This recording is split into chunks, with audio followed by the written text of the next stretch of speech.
everyone. On behalf of the APT Secretariat, my name is Gono. I'm a project assistant. So welcome to this web dialogue on public consultation, best practices for inclusive and effective engagement. So today we'll go over the APT guideline on good practices for public consultation, which is adopted at PRF 24, and hear from experts on how we can make consultation process more inclusive, transparent, and effective across the region. So before we begin, I would like to invite Mr. Masanori Kondo, Secretary General of APT, to give his opening remarks. So, Mr. Kondo, the floor is yours. Okay, thank you. So, distinguished moderators, speakers, and participants, good morning and good afternoon. Thank you for joining us today for this APT web dialogue on public consultation, best practices for inclusive and effective engagement in the telecommunications and ICT sectors. As the telecommunications and ICT landscape continues to evolve rapidly, public consultation is more critical than ever. It ensures that our policies are responsive to the actual needs and concerns of all stakeholders. To support this, the APT Policy and Regulatory Forum, or PRF, developed the APT Guideline on Good Practices for Public Consultation, which was approved in 2024. This guideline provides a practical and structured approach to making consultations open, inclusive, and effective. So, ladies and gentlemen, today's dialogue provides an excellent opportunity to delve deeper into the guideline, share practical experiences, and discuss strategies for effective public engagement. This will help us better integrate diverse voices into our decision-making processes in line with the guideline's objectives, ensuring transparency, embracing diversity of perspectives, and safeguarding public interest. I would like to express my sincere appreciation to the moderator, distinguished speakers, and all participants for your contributions. Your insights will enrich today's discussion and make it even more meaningful for everyone. I wish you a productive and engaging dialogue. Thank you very much. Thank you so much, Mr. Kondo, for your kind remarks and introduction about the guideline that we developed. Before we start, I would like to kindly invite the speakers and Mr. Elias to turn on the camera for us to take a group photo, including Secretary General as well. For a moment. Okay.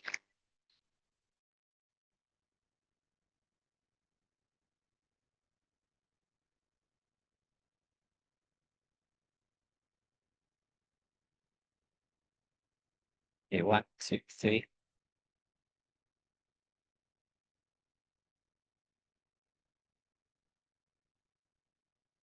Okay, the group photo is done. You can turn off your camera if you would like to.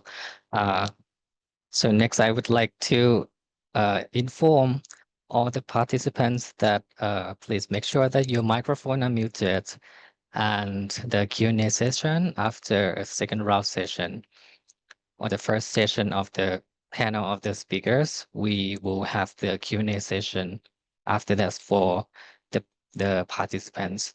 So keep your questions in mind and be ready for the Q&A session after that. So I would like to introduce our today's moderator, Mr. Ilyas Ahmed. He is the Chief Executive of the Communications Authority of Maldives. So he has 25 years of experience in telecom sector of the Maldives and joined the pioneering team of GSM Mobile services and lead many national initiatives. And he has also chaired the Southeast Asian Telecommunication Regulators Council and led several key committees of the Asia-Pacific Telecommunity and now serves as both president of APT and chair of its Policy and Regulatory Forum, or PRF. So I would like to give the floor to the moderator. Mr. Elias, you have the floor. Good morning and good afternoon, and thank you, MC, for your kind words on my introduction. I'm very happy to be moderating this session on public consultation and best practices around it. Our SG also touched on the background of how we arrived at it, but I would also like to start off with a bit of history. 2 years back, when we had the PRF in Fiji, I think it was 2023 June, there was a proposal from the industry. Some members of the industry proposed that APT can look at developing some guidelines on best practices for having public consultations. And this was accepted by the members, and the PRF agreed to take this proposal forward and to develop a guideline on public consultation. And we had a rapporteur group established, and I'm very happy to note here that we have the rapporteur herself today, who will be presenting us on this guideline, what APT developed. And this is the starting point of it. And 1 year after that, last year, as SG has mentioned, the work was completed and the PRF adopted the best practices guidelines which was proposed. And we are going to hear more about it very soon today. Looking at the topic of public consultation, this, as SG has said, is a very instrumental tool that most of our countries use when it comes to policy making or making regulations. Even though this is a common tool, how it is used by countries differ very much. In some countries, they have very exhaustive public consultation processes. Some countries distribute it by email or paper and then ask comments from the relevant stakeholders. Some countries open it in the public media and social media for any interested parties to comment. Some countries even have specific events like open house dialogues or discussions, so that all stakeholders can come in and have a good discussion and present their views on the topic of interest. So there are multiple ways and multiple processes of taking public consultations to its results. And today we're going to hear about some of those, and particularly on the paper that APT has developed. And in today's session, we are very privileged to have very able 4 speakers. And as I mentioned, we are very lucky to have the rapporteur herself. So I will quickly mention the speakers' names at this point, and when they do their presentations, I will give a more detailed introduction on them. So we have with us today Ms. Nicola Bennett, who is the Acting Assistant Director, Multilateral Engagement Telecommunications from the Department of Infrastructure, Transport, Regional Development, Communications, Sport and the Arts from the Australian government. And next we have Mr. Mohammad Nazmi Abdul Aziz, who is Director to Policy Research and Advocacy Department from the Malaysian Communications and Multimedia Commission. We also have Mr. Pen Zhao, who is the Vice President, Policy and Regulatory from the GSOA. And we are also very privileged to have Ms. Natasha Nayak, who is the Senior Policy Manager, APEC from the GSMA. So we'll have a very interesting session and hear different views from different stakeholders on how public consultation can be used as an effective tool for policy making. But first, let us hear from our first speaker, who is the rapporteur of the rapporteur group established to develop these best practices. The rapporteur group on public consultation within the APT Policy and Regulatory Forum. So I would invite Ms. Nicola Bennett to present to us what this report or the best practices is. And we will also have an opportunity to ask some questions. I will ask some questions in the first round. Later on, I will open the floor for you, the audience, also to ask questions. So with that introduction, I will invite Ms. Nicola to present us on the APT Best Practices Guideline. Ms. Nicola, the floor is yours.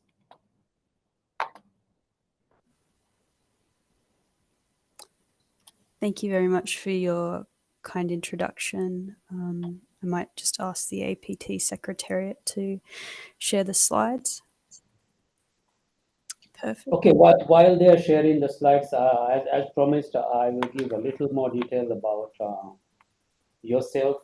Ms. Bennett is part of the International Engagement ITU and APT section of the IPRA DCA, and leads the Australia's engagement on telecommunication development issues in the International Telecommunication Union and the Asia-Pacific Telecommunity, as well as the delivery of Australian government ICT development projects in the Asia-Pacific.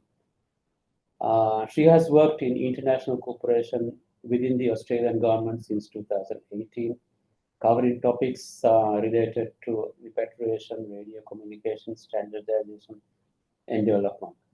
Okay, with that, once again, the floor is yours.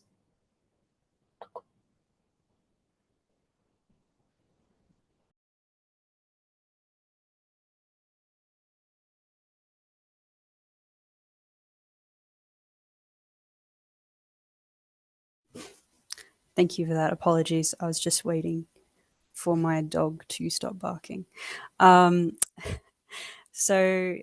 Thank you everyone for joining us here today. It is my privilege to share with you an overview of the APT Guideline on Good Practices for Public Consultation that was developed between 2023 and 2024 by the Rapporteur Group that I led.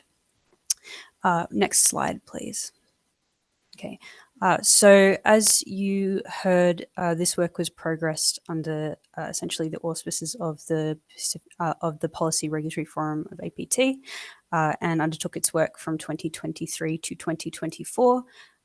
Essentially, the work was undertaken through a virtual meeting, the sharing of inputs between Rapporteur Group members, and the circulation of several versions of a draft guideline. There was about 3 consultations in total during this time. And the Rapporteur Group consisted of 20 APT members with 10 providing inputs to the draft guideline. The Rapporteur Group included both APT members and affiliate members. As stated previously, the guideline was agreed at the 24th Policy and Regulatory Forum, and it was published on the APT website. And it can be found under, I believe, publications and then specifically PRF guidelines. So now to go into an overview of the guidelines themselves, if you could go to the next slide, please. Okay. Essentially, the purpose that the guidelines were meant to fill was to collate a series of good practices on public consultation. In this context, we're looking at public consultation as a way to gather information to facilitate the drafting of high quality policies, legislation and regulation. It's also a way of understanding the potential impacts of proposed measures across communities, and also ensuring that the impact of the policies, legislation, regulations that are being developed, it ensures that those basically communities or people that are being impacted have a way to provide input to the decision-making process that develops those policies. In addition, the purpose of public consultation is that it's not a formality. It's about allowing for discourse around the range and the quality of inputs that are collected. So this includes language, duration, audience, and documentation of consultation. The output of the consultation and how the responses are taken into account into the final decisions are also important components of this process. Next slide, please. So essentially the purpose of the APT guideline was to serve this purpose in terms of public consultation. And to do this, it has several sections to support this, including defining very clearly what public consultation is and the objectives of public consultation. It also includes quite a few good practices for undertaking public consultations, and for clarity, separating out those good practices into 3 stages, which you can look at consecutively. So 1 being the pre-consultation stage, 2 being the consultation stage itself. I'm sorry, could you please go back? Thank you. 2 being the consultation stage itself, and 3 being the post-consultation stage. So basically after you've done that initial main consultation.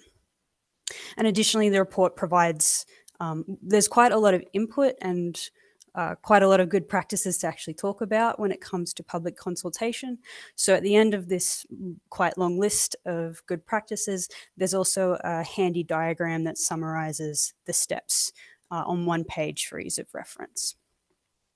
Additionally, the guideline has a summary of general good practices that sit outside of the 3 stages, which are there to reference for engaging stakeholders and on communications and feedback mechanisms. Additionally, the guideline contains 6 case studies for reference from several APT members. Next slide, please.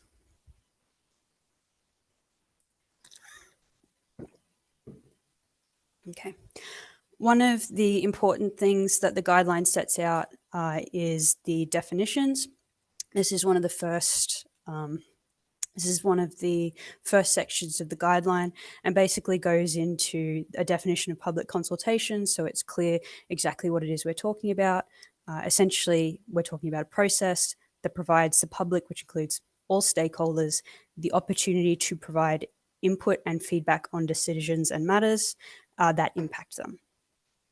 And then we also make sure to clarify what the 3 stages of consultation are, as I mentioned previously, which is important because this is how the rest of the document is structured behind those stages. So we've got that pre-consultation stage, which is basically what you could consider the planning stage. It's what happens before you do your main consultation. It's where your preparatory efforts are undertaken. The consultation stage itself, which is where you are actually doing the consulting, where you've requested feedback. The consultation efforts themselves are underway, and this can include many activities such as written submissions, public hearings, working groups, etc. There's a lot of activities that can be included under here.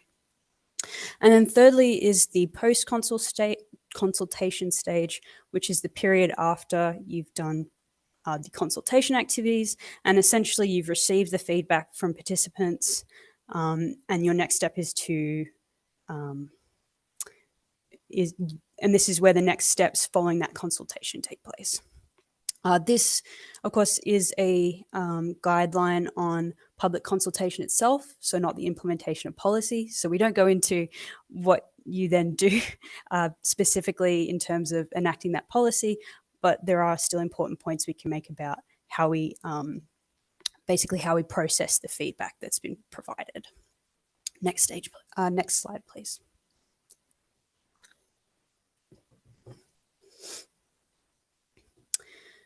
Okay, so as mentioned, essentially the good practices of the guideline are structured into 3 sections so you can easily follow along. So you can kind of follow it along as a timeline, as a guide to the process. Under each of those 3 sections mentioned is a summary of what that stage involves, followed by a list of the associated good practices. So in this way, the guidelines can be used as a tool to review or to help develop a public consultation process by following that timeline. Next slide, please. So this is an example of how the information is provided in the guideline. As you can see, we have a section on pre-consultation. We discuss what pre-consultation is and how it's looking at preparation for the main consultation, things that you have to consider, such as determining your audience, preliminary engagement, and essentially defining what you are actually consulting on and what the purpose of the consultation is. And then once you've done that preliminary thinking, there's the other steps to take into consideration, which is the multi-stakeholder approach to consultation, the fact that early engagement is really important to ensure that the process is smooth as possible, and then the allocation of resources, which is another big important one. I just want to stress that I am giving a very broad overview of the good practices themselves, and if you want more detail, definitely please go read the report, because this is a very quick summary, and it's we can't fit all the good practices onto one slide, so there's more than what's here, but this is just a quick summary. Next slide, please. And then, as you can see, again, we go to the main consultation stage, which is where we are actively seeking the opinions of interested and affected groups. So the main consultation exercise and good practices under this piece is provided here. This can be things like making sure that you're consulting widely, that you're being very clear about the basically the input that you are expecting, the process itself, making sure that deadlines are clear, what form feedback should take. It would be things like making sure that the consultation process, whether it is, for example, a town hall, or if it's a written submission, that it's accessible and that it reaches the groups that it needs to reach, particularly if it's only affecting a very particular group, maybe by location or demographic. And then the other one, which I'd like to point out, which I think is a very good inclusion in this good practice, is basically for all of your public consultation efforts, you should expect your plans to go off track. Whether this means difficulty locating the appropriate stakeholders or just deadlines not being met, all public consultation efforts should be planned with the expectation that things will go off track. Next slide, please.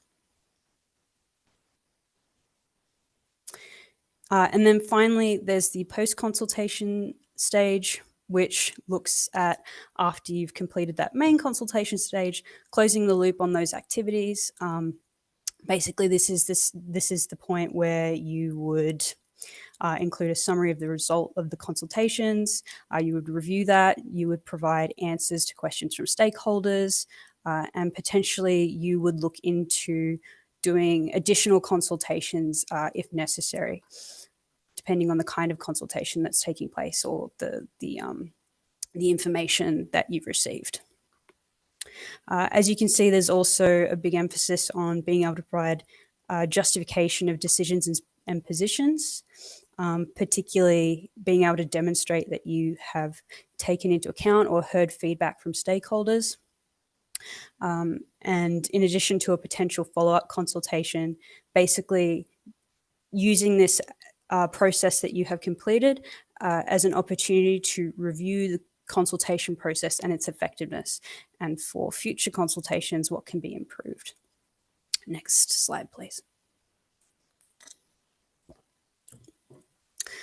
there's quite a lot of good practices contained in the document, but essentially we've condensed them down into a one-page diagram as well, just so you can see with a glance the main highlights, the main good practices to consider. And then if you want more detail further back in the document, there's, as you can see, there's quite a lot of text and quite a lot of discussion that goes into more detail. But this is an easy one-page reference for ease. Next page, please. Additionally, we're very fortunate to have a number of case studies in the guideline. They've been provided by APT members, including Australia, Bangladesh, Kiribati, Malaysia, Papua New Guinea, and Philippines. And those are all included at the back of the document for reference and were heavily utilized in the development of the guidelines. Next slide, please. Essentially, I want to emphasize again what I mentioned at the beginning of the presentation, that the approach to public consultation should not be a formality. The purpose of public consultation is to allow for a wide range of inputs and responses to policies, legislation, regulation that we are doing, to make sure that we are approaching a problem or a potential opportunity from all perspectives, and we have all the information we need to make considered positive decisions on the work that we are doing. Additionally, this kind of genuine approach, this genuine consultation process, ensures that real-world impact of these policy options have been considered, and this will lead to better outcomes and greater understanding of the outcomes sought and the options considered. I'd like to end there by thanking you all very much for joining us in the discussion of this guideline, and I look forward to the observations from my fellow speakers and questions later on. Thank you very much. So thank you very much, Nicola, for presenting us an overview of the APT best practices on public consultations document. I know it's not an easy thing to do it in 10 to 15 minutes because it's a fairly comprehensive document, but you did a very good job in summarizing it, and you presented the main parts of it, the key 3 stages, what should be the most important factors that we should consider, and also refer to us to some case studies where we can get examples of it. I have some questions for you, but I will leave it until we finish the presentations from the other 3 speakers. So thank you very much. Please hold on, and I will move on to our second presenter of the day. Our second presenter is Mr. Mohammed Nazmi Abdulaziz, who, as I mentioned earlier, is the Director of Policy Research and Advocacy Department from the MCMC. Mr. Nazmi is a regulatory and stakeholder engagement specialist with a decade of experience in the communication, satellite, and e-commerce industries. As Director 2 of the Policy and Research and Advocacy Department at the MCMC, he focuses on policy research, regulatory development, and online safety advocacy efforts to shape Malaysia's communications and multimedia landscape. In his role, Nazmi works on developing national policies, analyzing emerging technological and digital challenges, and fostering collaborations with key government agencies, industry stakeholders, and international organizations. Prior to his current job at MCMC, he held various roles at Telecom Malaysia, Technology Services, C Limited, and Nearset satellite systems, contributing to key national and international initiatives. Nazmi holds a master's degree in Masters of Business Administration from Sogang University, Republic of Korea, and a bachelor's degree in electronics and electrical engineering from the University of Sunderland, UK. So with that, I invite Mr. Nazmi to share his views on this process of public consultation.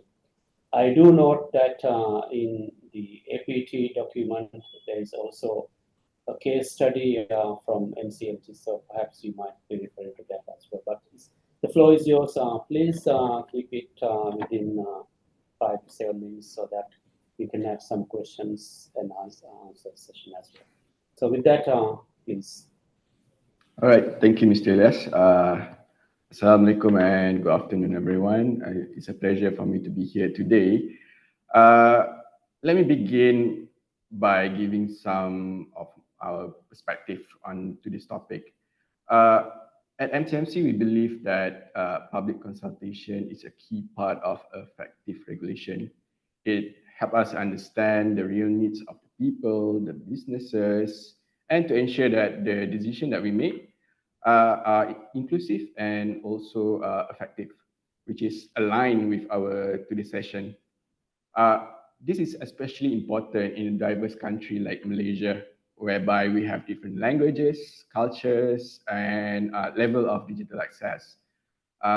We believe that a well-conducted public consultation will not only demonstrate a transparent process, it will also achieve a high degree of acceptance and ownership of the policy or regulation or decision by the stakeholders.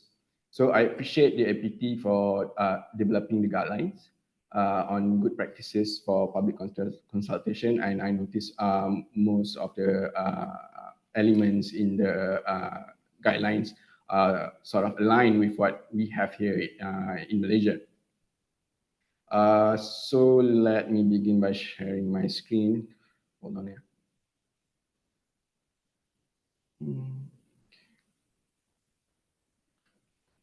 All right. Can you see the screen now?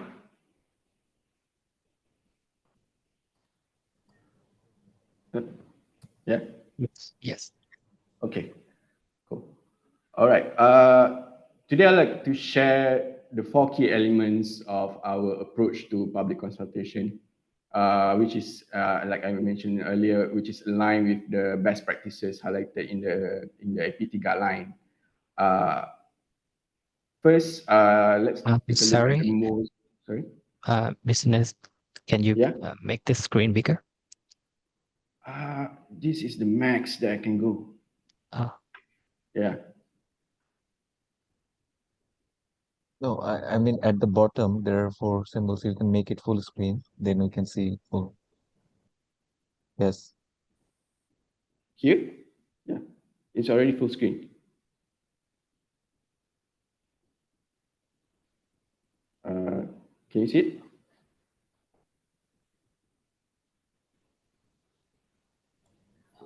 Unfortunately, we see in the not the full screen, but I think that's a common with this. Okay. I did share the slide with the coordinator, APT coordinator. Perhaps you can flash that one for me. Would that be all right? Yes, we are sharing. Yeah. Okay. Cool.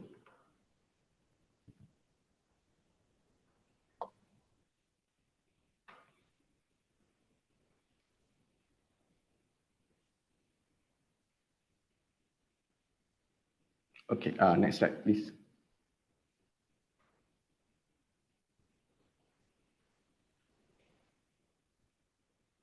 Okay. Right. Okay.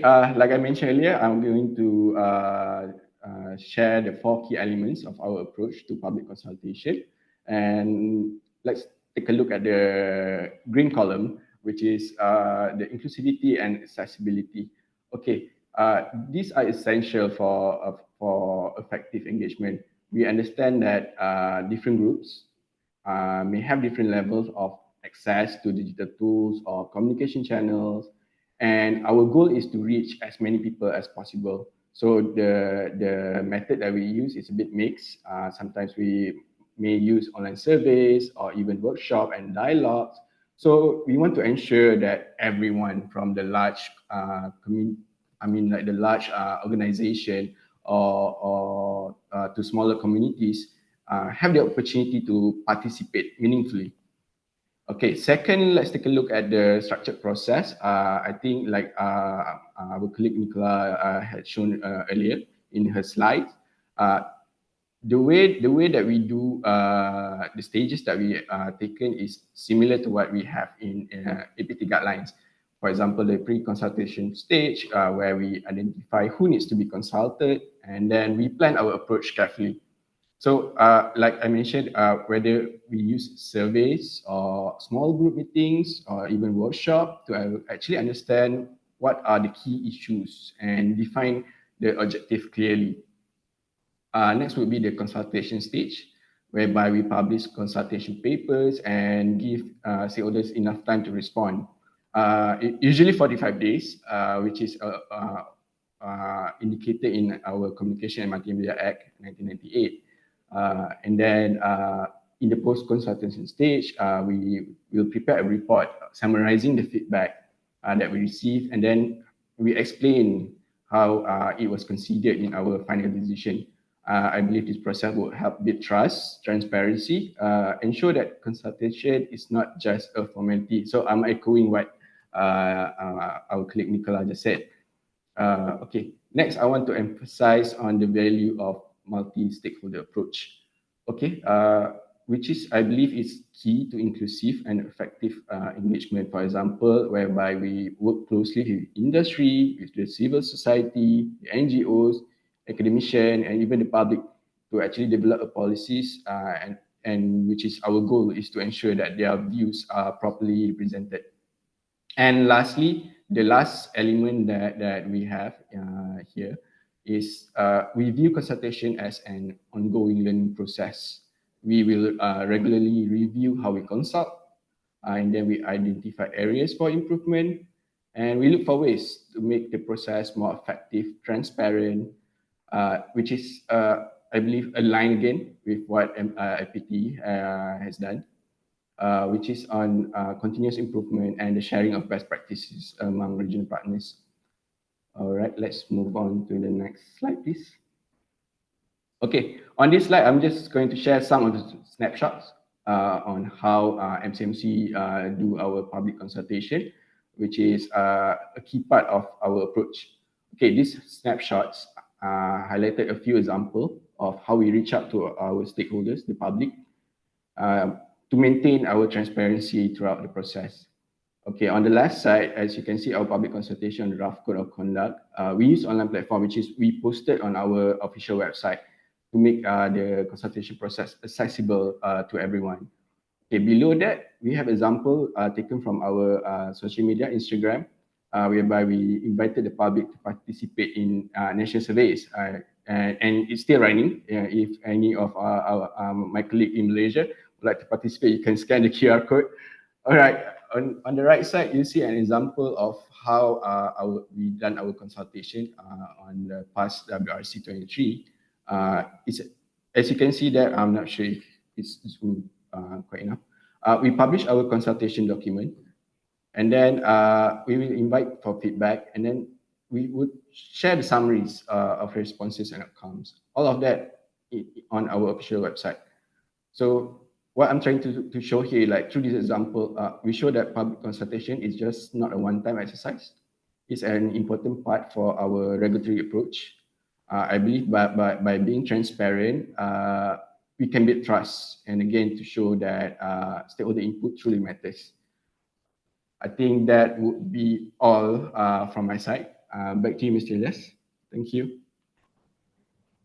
Thank you, Nazmi, for sharing the Malaysian experience on how public consultations is done. And it's very interesting, and I would like to share that your approach is more or less similar to what's been presented in the APT guideline as well. We have some questions for you as well, but we will take it after the fourth presentation is done. So with that, thank you very much, and I will move on to the next presenter for the day, who is Mr. Peng Zhao, the Vice President, Policy and Regulatory from the GSA.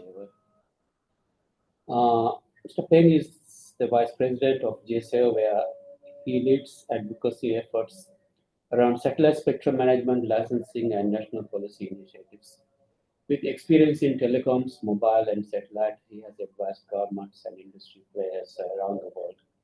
Previously, at Eutelsat OneWeb, he shaped the licensing frameworks for LEO constellations and satellite regulatory procedures for WRC-23.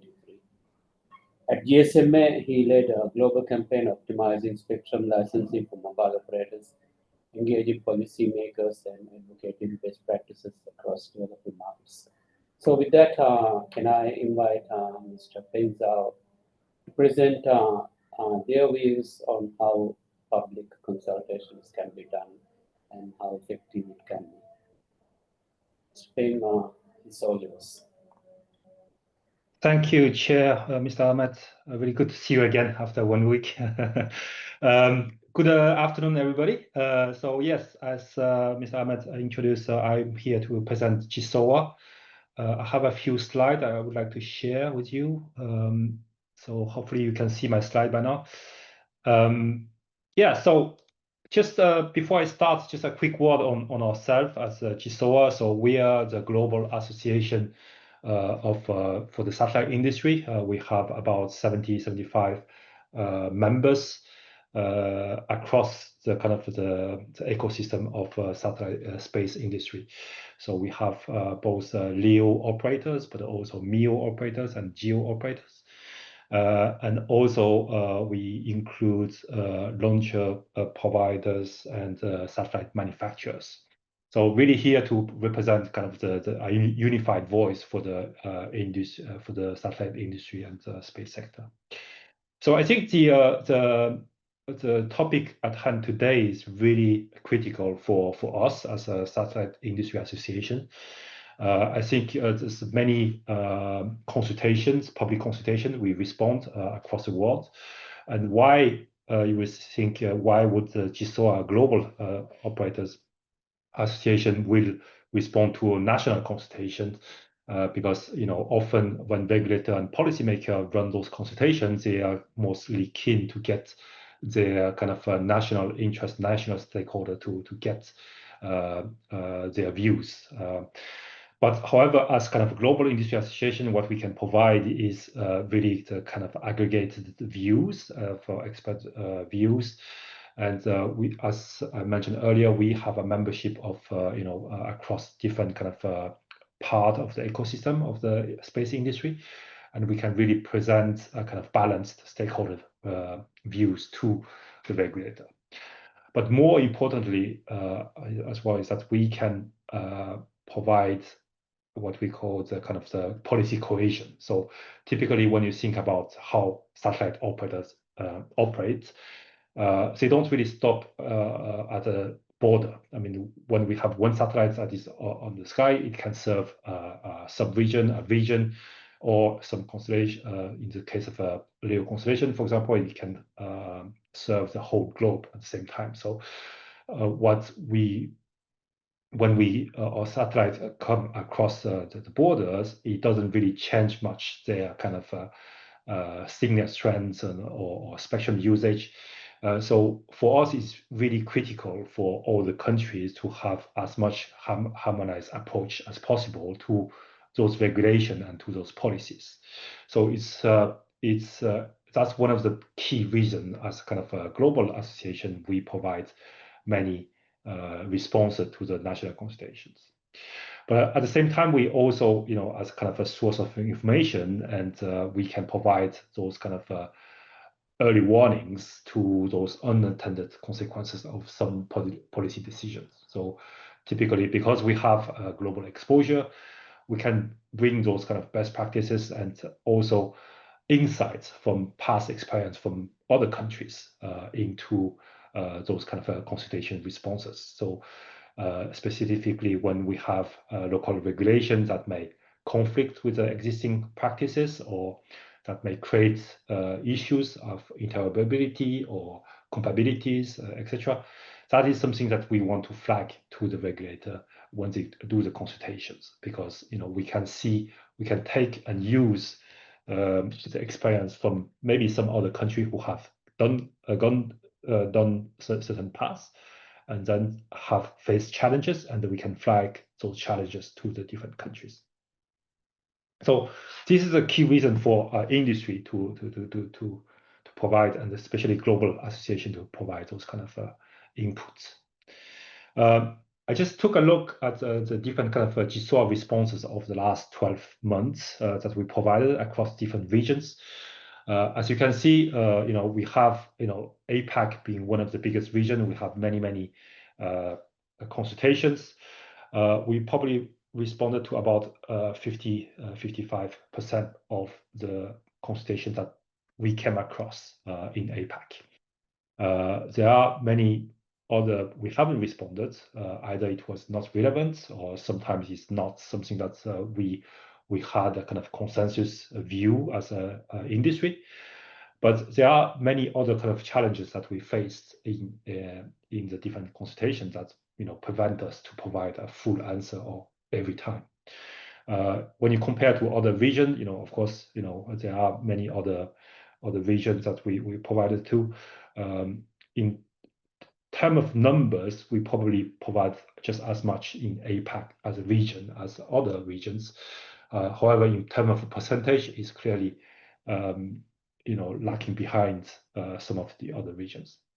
So we took a look at the different kind of challenges that we faced in APAC, and I divided that in the three kind of stages as Nicola presented earlier, and as it is in the existing APT guidelines. I just wanted to flag a little bit the challenges that we as industry faces when we are presented with those consultations. So, of course, the pre-consultation is usually done in-house at the regulator, and we as industry, we don't see that until the consultation itself. But when we read the consultation paper, and when we discuss with the regulator, sometimes is not always the case. Sometimes very well laid out. The different kind of context of the consultation, the thought process, what has been considered already and what has not been considered. But in many cases as well, this particular point is not always reflected really well for the consultation paper or during the kind of pre-engagement phase with the stakeholder. The second part, of course, is the outreach to the stakeholder. We, as a kind of a global association, we are not always based in the specific country, and sometimes regulators don't always think about us when they consult on something that could be relevant to us. So again, that is probably one of the reasons that we've been made aware quite late in the consultation process. But it is something that we can work with all the different regulators to be able to engage in each consultation.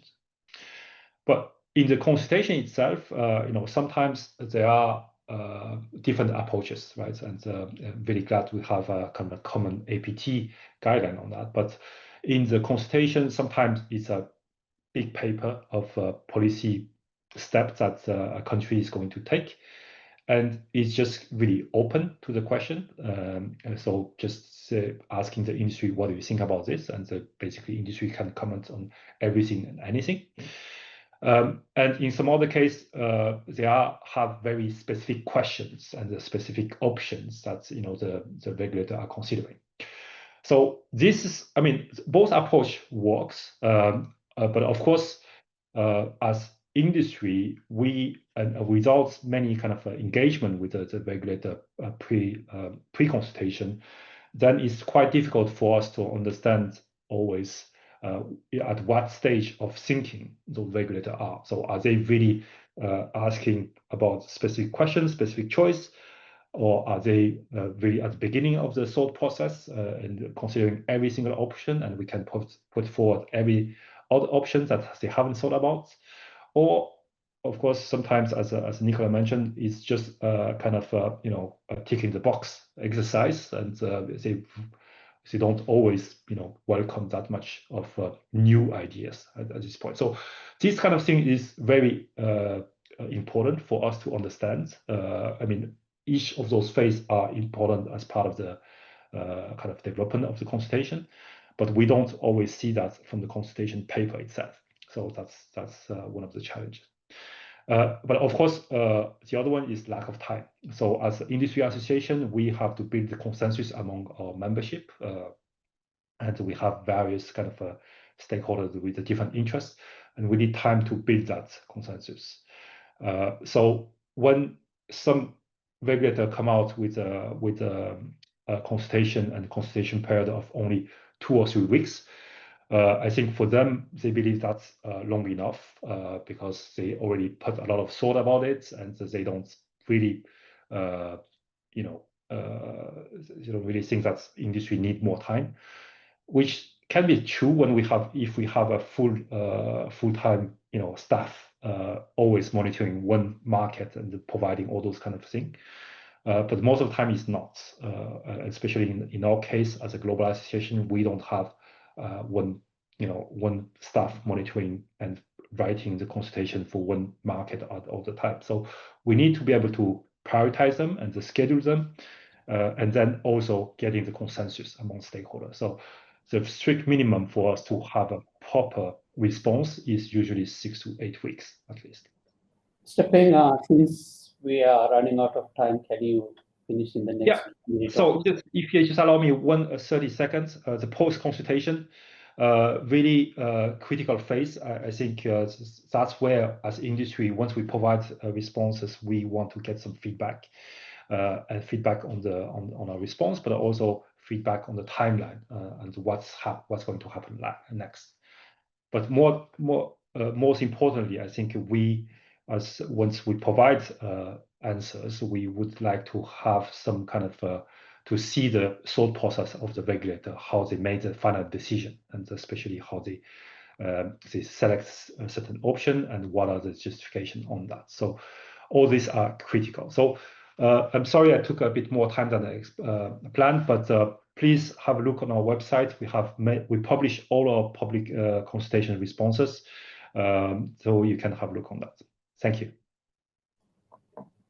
Thank you, and thank you for presenting your views on the public consultation process. In your intervention, you highlighted that being a collective voice of the industry, what value you can bring to the table in the process of consultation. You've also looked at some of the statistics from different regions around the world. And we've also highlighted some of the findings on the 3 different stages of consultations. So we have some questions for you as well, and we'll do it once we finish the first round of the presentations.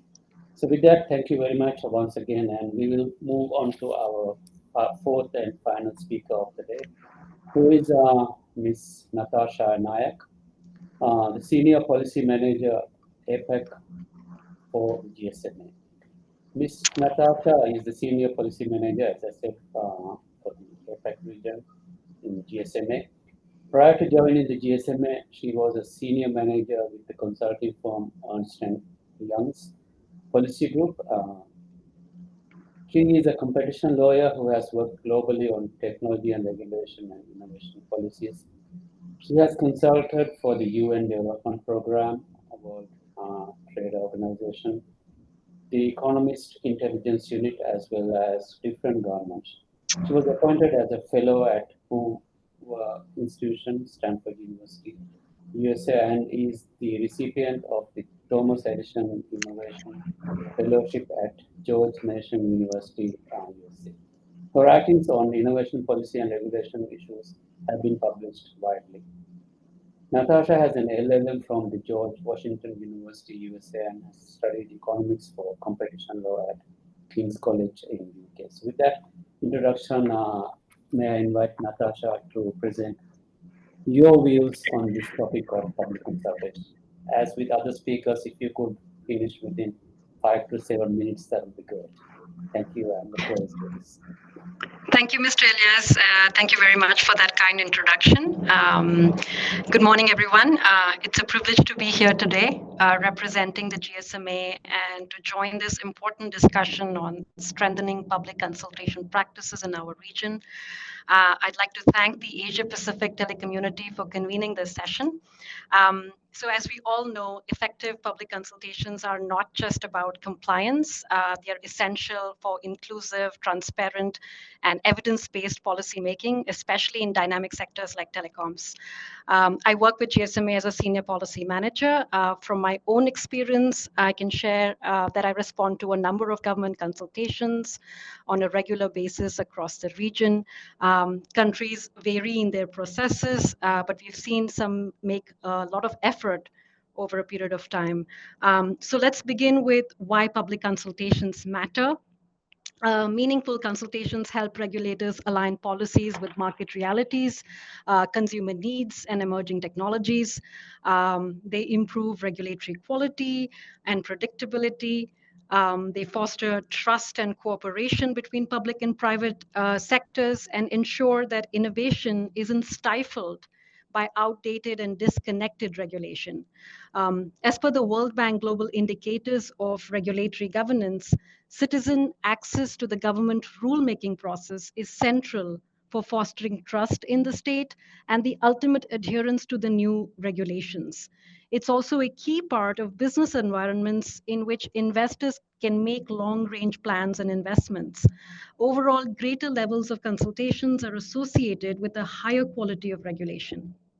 According to the World Bank, some key principles of consultation processes should be, first of all, early, which means they start at the design stage, to inclusive, which is that they proactively reach the hard to reach. Thirdly, they should be transparent, share results, and explain decisions. Fourth is that they should be iterative, which means that they should be multiple rounds and not just one off. And finally, actionable, that they show how input shapes outcomes. So these are some of the core principles of effective consultation processes. And while there are no specific data points to quantify the impact of public consultations, several studies have found many benefits. So first of all, it leads to improved regulatory quality.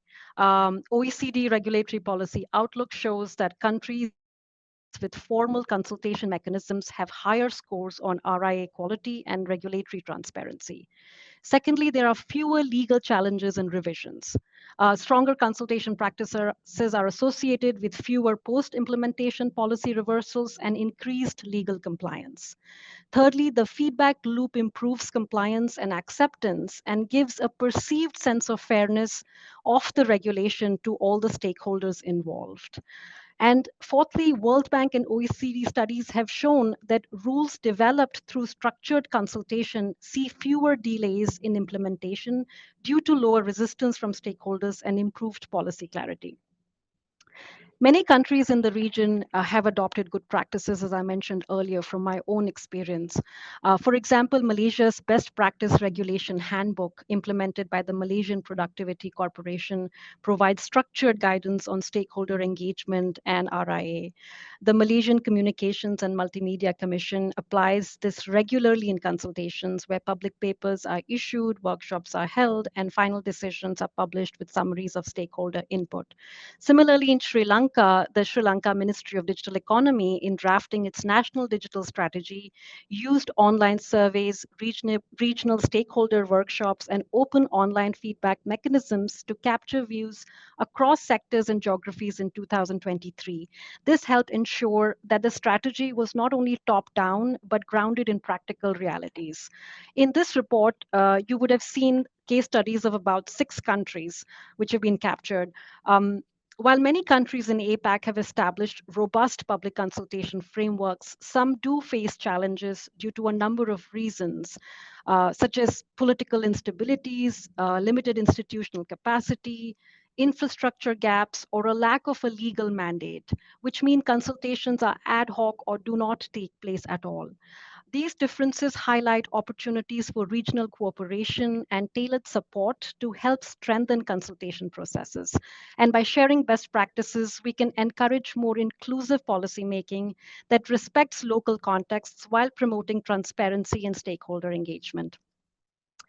Another study finds that among all regions, South Asia, Sub-Saharan Africa, and Middle East and North Africa have the least advanced consultative practices and lower levels of participation.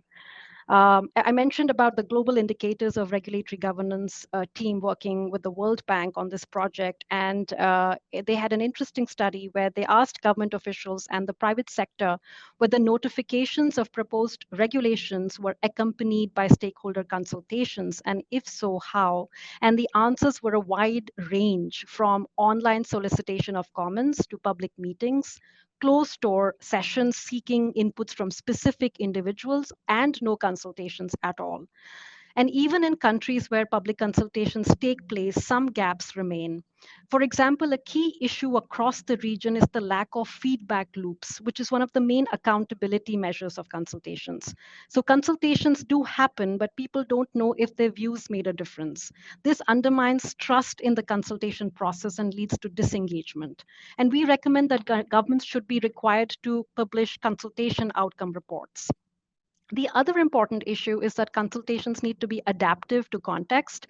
What works in Singapore or Australia won't work the same way in a remote Nepalese district or indigenous community in Papua New Guinea.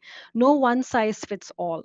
In inviting comments and engaging public, this is crucial. If we use web portals primarily to invite comments, it limits engagement to tech-savvy stakeholders and excludes many NGOs and citizens who may not have the necessary tools. Digital inclusion continues to be a big challenge in many of these countries, as we know. At the same time, use of digital tools is one of the major ways to elicit a wide range of public input and make consultation processes more inclusive. So these should be designed in a thoughtful way, in a way that would make them more inclusive. At GSMA, we've responded to a number of consultations and have on numerous occasions highlighted the significance of widespread participation and inputs of all relevant stakeholders in the rulemaking process. We promote open dialogue between policymakers, regulators, and mobile industry stakeholders. Ultimately, when public consultations are done well, everyone wins. Policy becomes more robust, regulation becomes more trusted, and innovation has the room to thrive. With that, I'd like to end here and give the floor to Mr. Ilyas. Thank you once again, and look forward to your questions. Thank you, Natasha, for being exactly on time. You just took 7 minutes. Thank you for that, and a very interesting intervention on how GSMA sees the process of public consultation. We looked at the different principles of effective consultation, the benefits of proper consultation, like fairness and satisfaction of stakeholders, and of course the challenges. And you also refer to some of the experiences from different countries in the region and around the world. And very importantly, you also refer to the consultation adaptation report, because that's the feedback and a way to check the responders whether your input or your responses were taken into account or not. Of course, all the feedback will not be fully incorporated, but at least they will know where they were considered and where they were not. And of course, you shared the GSMA's experience of responding to different consultation requests from countries. So thank you very much. We will have the questions now, since we have completed the presentation from the 4 speakers. So thank you very much, all the speakers, for having very lively intervention on this topic. And it's interesting to note here that in our panelists, we have 2 from the originators, or as we say, the consultation starting processes.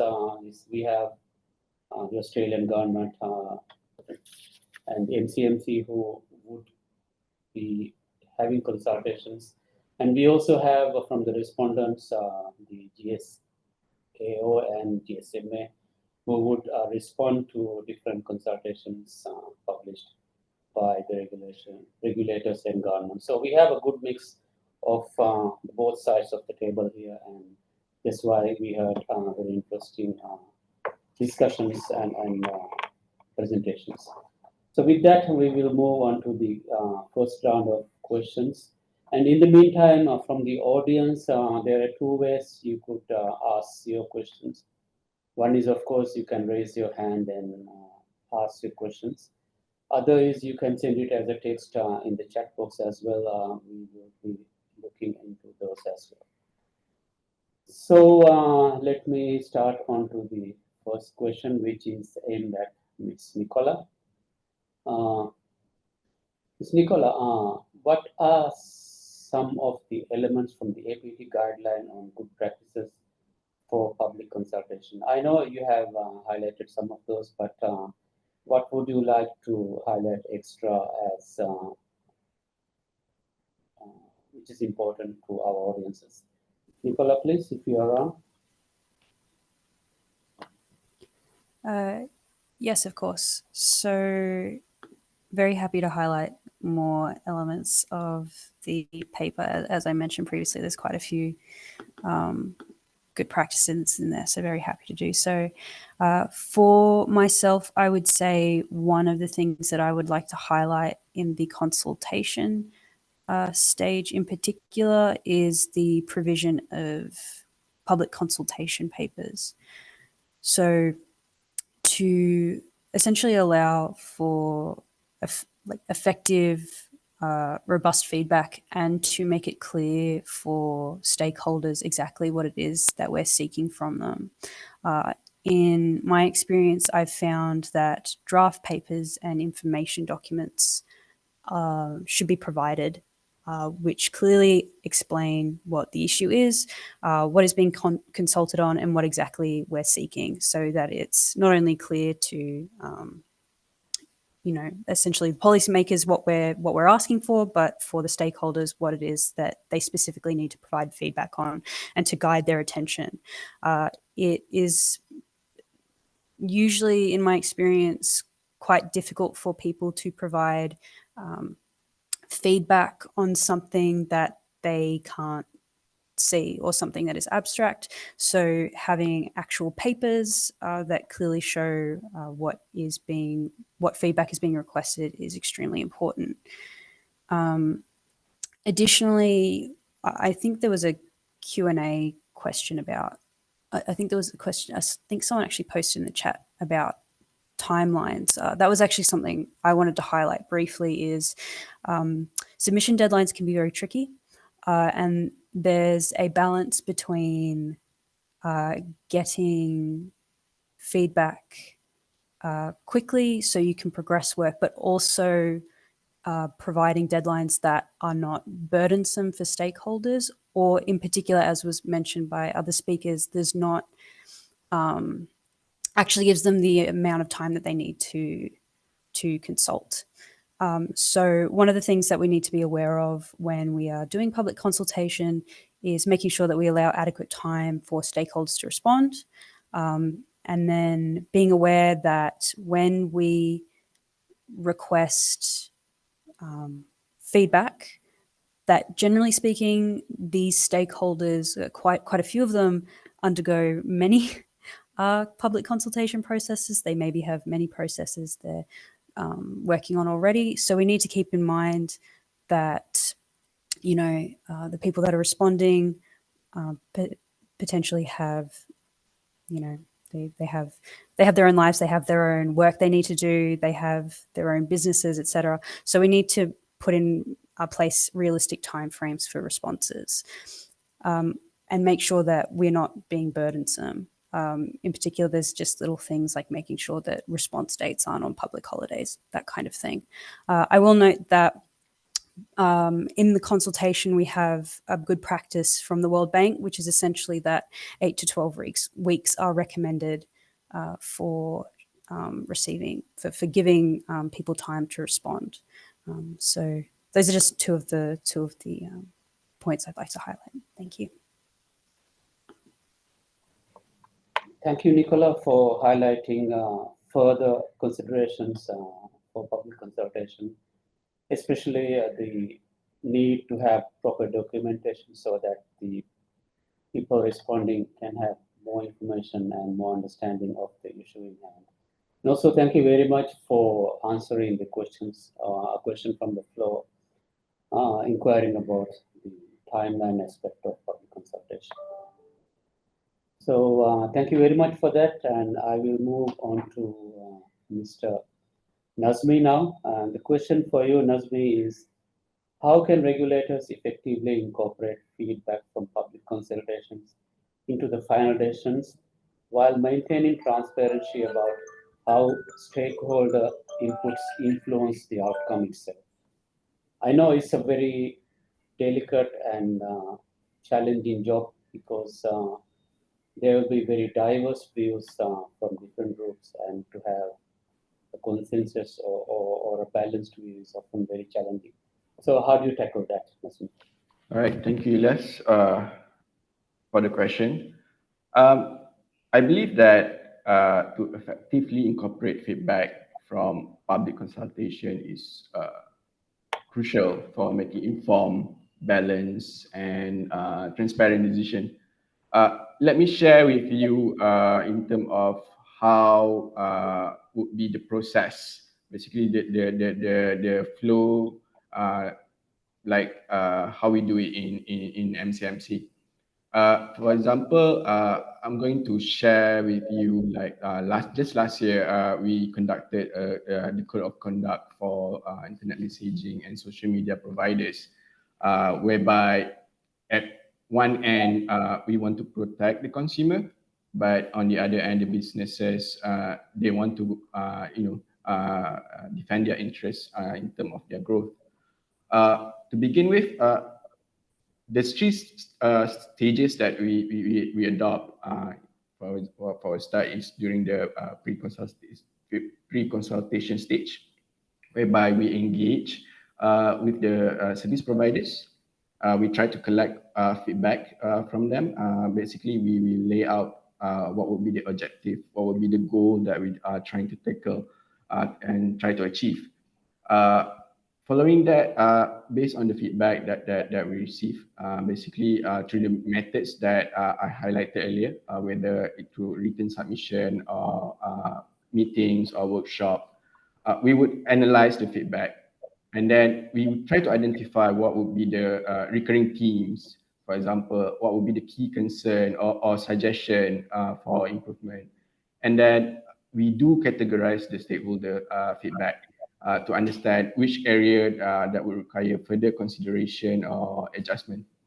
So once we get back the feedback, once we analyze the feedback, the next flow would be we will present the outcome through our teams and then to the decision maker, and then we will review the analysis alongside policy objective, what will be the legal framework, and then the technical requirement to decide which suggestion that we can adopt or which area that would require further study or which one may not be feasible. Basically, that's the step by step. And then lastly, like I showed earlier, we will publish the report on the outcome of the consultation, of the public consultation. And then we would highlight all the stakeholder feedback, and then what would be the point raised by them, and then we explain how each suggestion or input that they given was considered. So where feedback could not be incorporated, for example, we will explain the reasoning behind it.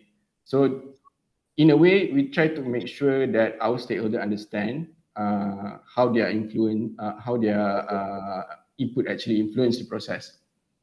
So as I mentioned earlier, we try to make the report publicly available. How we do it here is we would publish it on our official website, or for those stakeholders that would have a direct impact to any kind of policy or regulation that we try to develop, we will share them through the email. So at least they are aware, so they would know that the report is out. So basically, we try to demonstrate to them that we actually value the stakeholders' input, and then the public consultation process is a genuine process and not just a formality. So I think with the recent experience that we had recently on the code of conduct, we show that we systematically review, and then we consider, and then transparently report their feedback. So what we want to show here is that we want to build a more stronger policies that reflect the need and interests of all our stakeholders involved. So yeah, that would be back to you, Ilyas. Okay, thank you, Nazmi. It's not an easy thing, but thank you for sharing your approach and how you try to tackle the issue. Next, I have a question for Mr. Pinzal. It's always good to have as wide as much consultations because then you will get a lot of views, but then there is also a risk of going too far or too wide.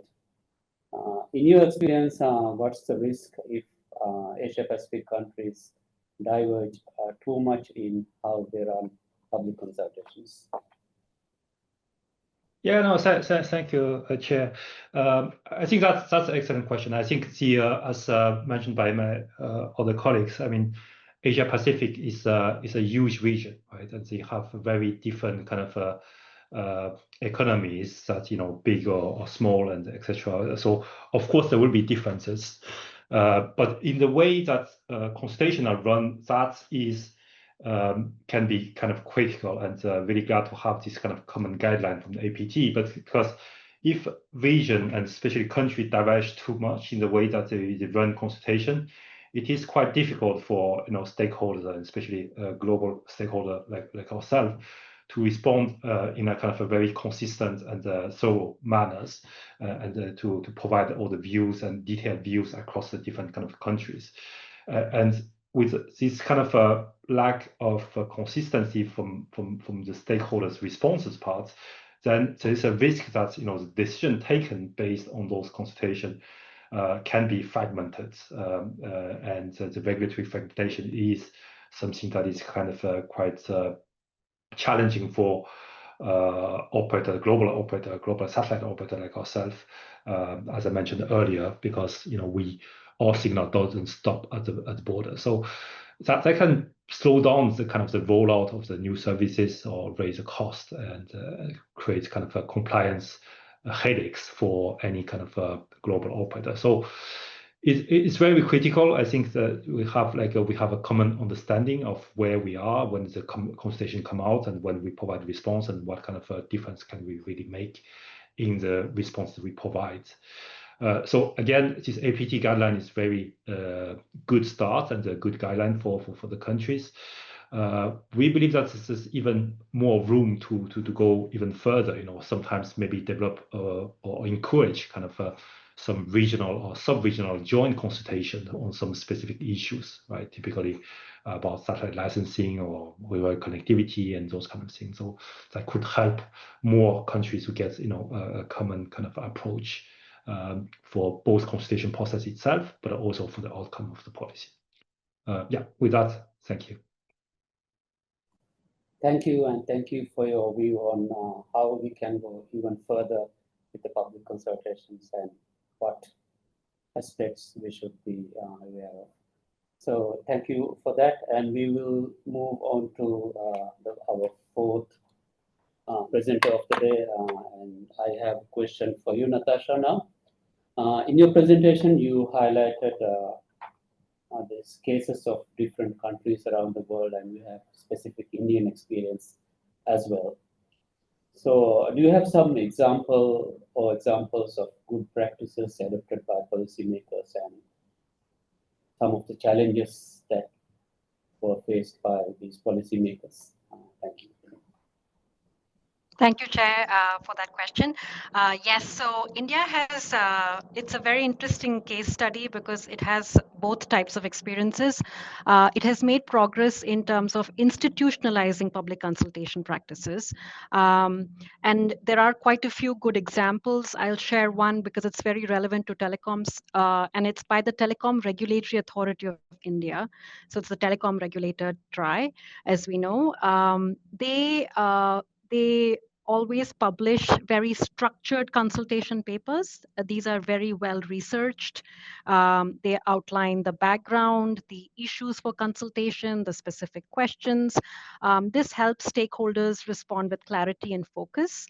The other thing they do is it's a two-step process. So they often include a call for written submissions, but that's followed up and increasingly so in the recent days with an open house discussion. So anyone can join that call across the nation. So that gives a more nuanced sort of submission in addition to the written submission.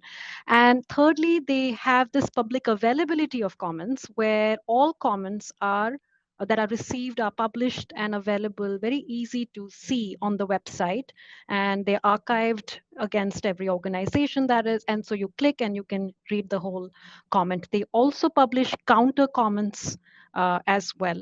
So that's a great example of a good practice that they adopt. One of the very good examples was net neutrality consultations, which saw strong public engagement.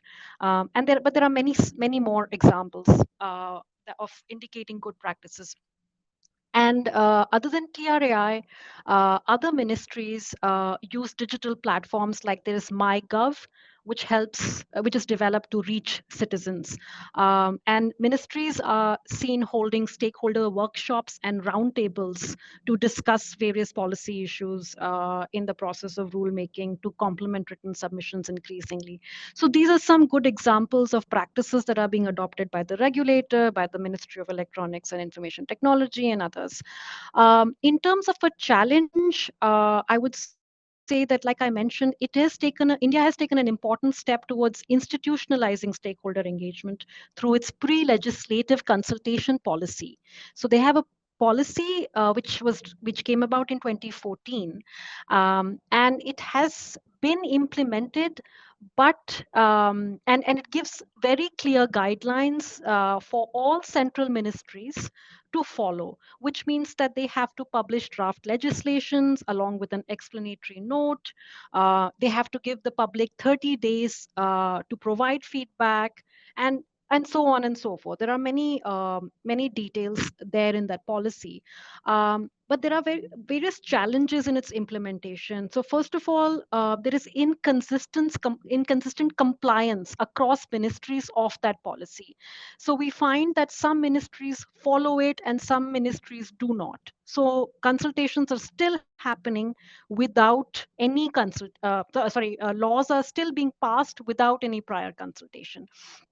Secondly, because it's just a policy, it has not been made a law, it lacks the teeth. So it lacks an enforcement mechanism. And that is one of the reasons for uneven implementation.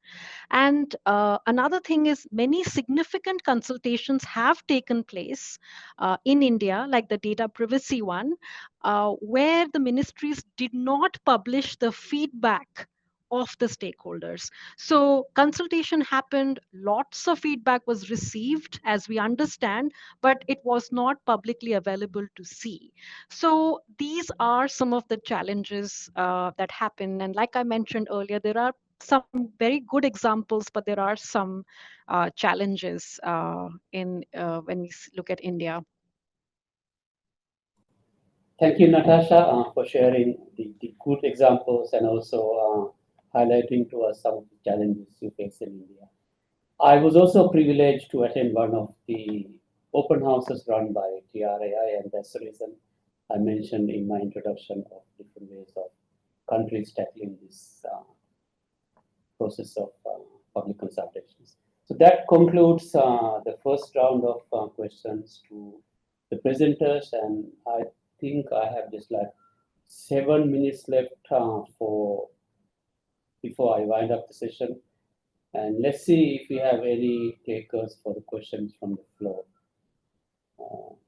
Secretariat, do we have any hands or questions from the chat box?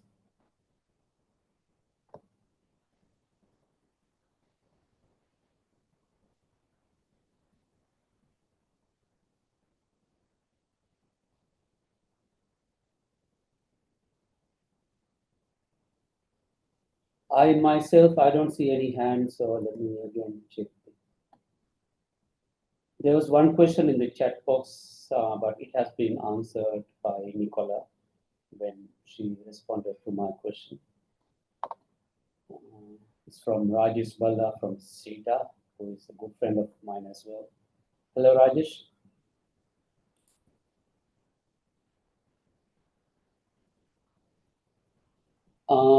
Looks like there are none. So let me ask a question to all the panelists. So maybe we may allow all the speakers to address the question asked by the floor about the timeline for recommendations by the regulators for the consultation. What should be the best practice for the setting of the timeline? Okay, now that Nicola has given her views, let's see what the other three speakers have to say. Please be brief as we have only 5 minutes left. What should be the best practice on the timeline? Who wants to start?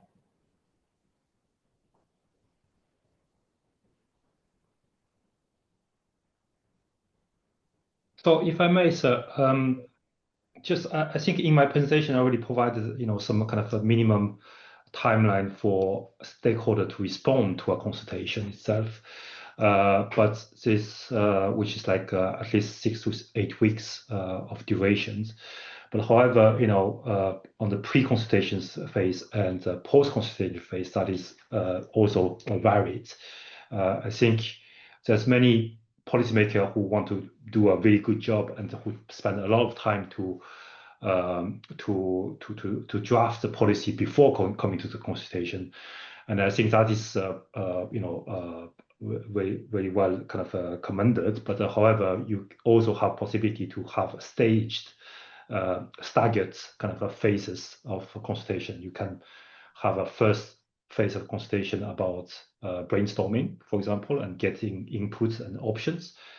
Second one, when you do draft the policy, and the third one is ask feedback on the decision of the policy itself. So you can have 2 or 3 different things, and that will shorten the timeline of each phases as well. And then definitely be clear about the timeline when the decision will be made. Yeah, so that's my input for that particular timeline. Thank you. Thank you. How about others, Nazmi and Natasha? Do you have any views on? So I would say 8 to 12 weeks as recommended by the World Bank, and also up 12 weeks as practiced by the European Commission. Yeah, that would be my recommended timeline for this. Thank you, Natasha. And how about Nazmi? Okay, I think I'm taking Malaysia as an example. In our act, we actually says that at least 45 days. So which is something that is relevant to what Mr. Peng Zhao has said, 6 to 8 weeks. So 45 days is, I think, I believe would be a sweet spot for the industry, especially because I've been in industry side before.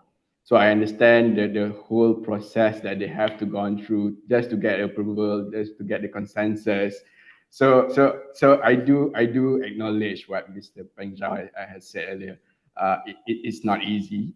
So now I'm being on the regulatory side, on the regulator side.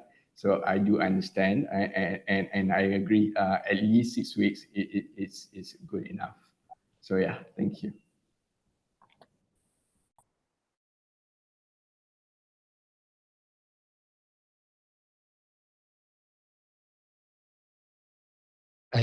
Mr. Elliot, we cannot hear you. Sorry, Okay. my mic was on mute. So thank you very much for your views on the different timelines.